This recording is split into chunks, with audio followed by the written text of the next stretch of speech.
Guys, good morning. You are welcome to my YouTube channel, The Explicit Tutorials. As you all know, my name is Mr. Joseph. Please, as you are watching this video, subscribe so that when I upload a new content, you will be notified by YouTube. And this is a part 3 or segment 3 of exam likely questions of Phylum Coelenterata.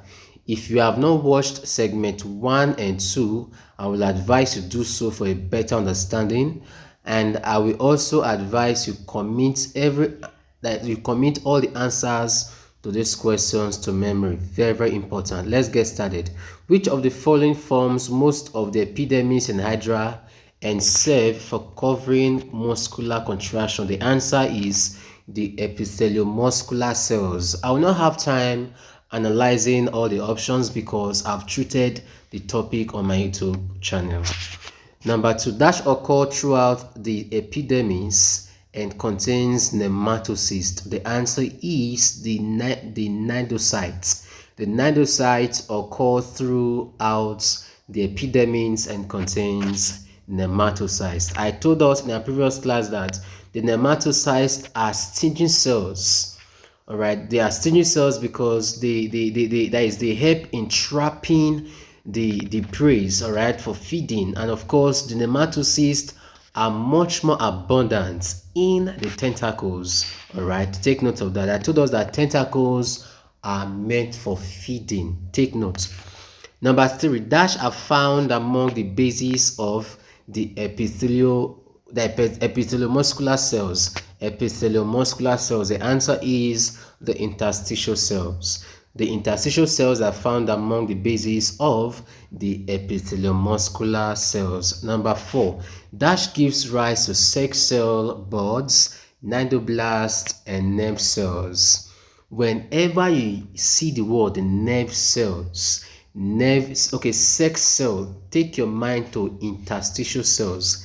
Please permit me to say this. You know that in man, the interstitial cells are situated in the testes, and the testes are responsible for the production of the male sex cell called what?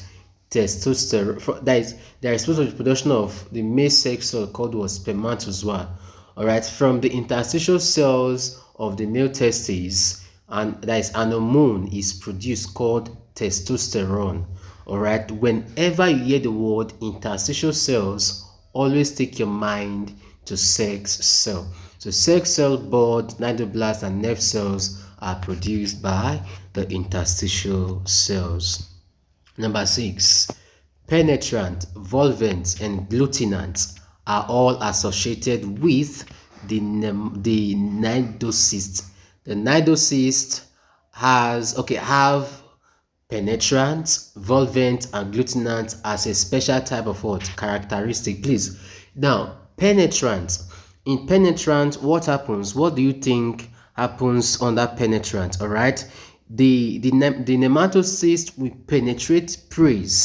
All right. It will penetrate prey and inject poison. When the nematocyst inject poison and penetrate, you call that what? Penetrant. All right, you can say penetrant is the substance with which it uses to penetrate and inject what? Poison. Another one is a volvent. It is volvent because it recoil and what? Entangles its prey. Take note of that. It is very important. It is very important. When it recoils and entangle its prey, it is what? Volvent. It is what? Volvent. It is what? Volvent. But when it secretes an adhesive substance which is used for locomotion and attachment, you call it what? Glutinate. Glutinate. Take note of that. So that is for that.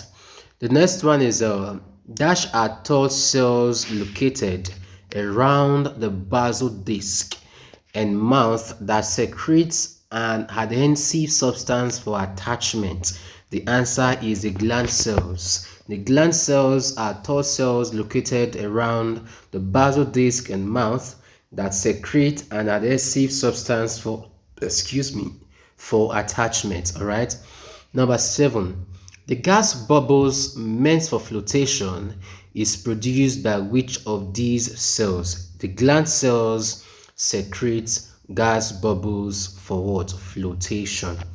Number 8, dash are scattered among the epidermal cells, especially near the mouth, tentacles, and basal disc. The answer is the sensory cells. The sensory cells are scattered among the epidermal cells, especially near the mouth, tentacles, and basal disc. Of course, the sensory cells are very sensitive to what? Stimulus. Number 9.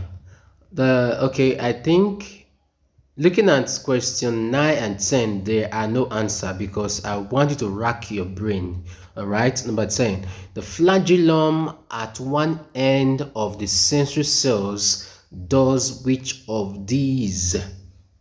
The flagellum at one end of the sensory cells does which of these? For locomotion, assist in feeding, receiving chemical and tactile, regulate water flow, and D, all of the above. Yes, eliminate. You are permitted. Eliminate the wrong one and pick the right one. Of course, I know you have eliminated. You tell yourself that the answer is between A and B. You will eliminate option. Okay, you can also you can say I think the answer is between A, B, and D. All right, you say flagellum is definitely for locomotion. All right, you say flagellum is definitely for what? Locomotion. So the answer is what? Locomotion. You are very correct.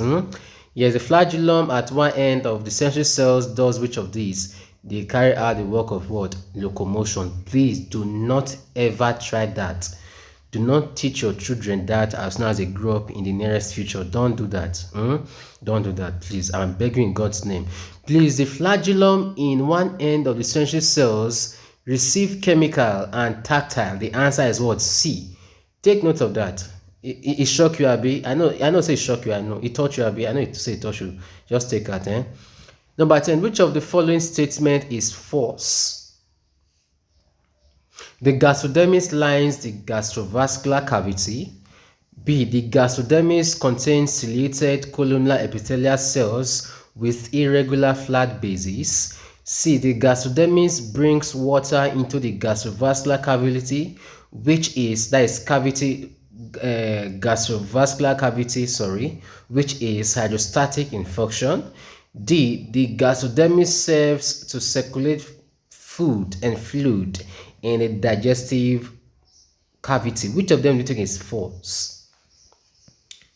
I think you drop your answer on the comment section. All right, it's not everything that we have to answer. I want to rack your brain. Drop the answer on the comment section and I will attend to it with immediate effect. All right, thanks for watching. Please endeavor to subscribe, like, share, so that when I upload new content you will be notified by YouTube. Do have a wonderful day.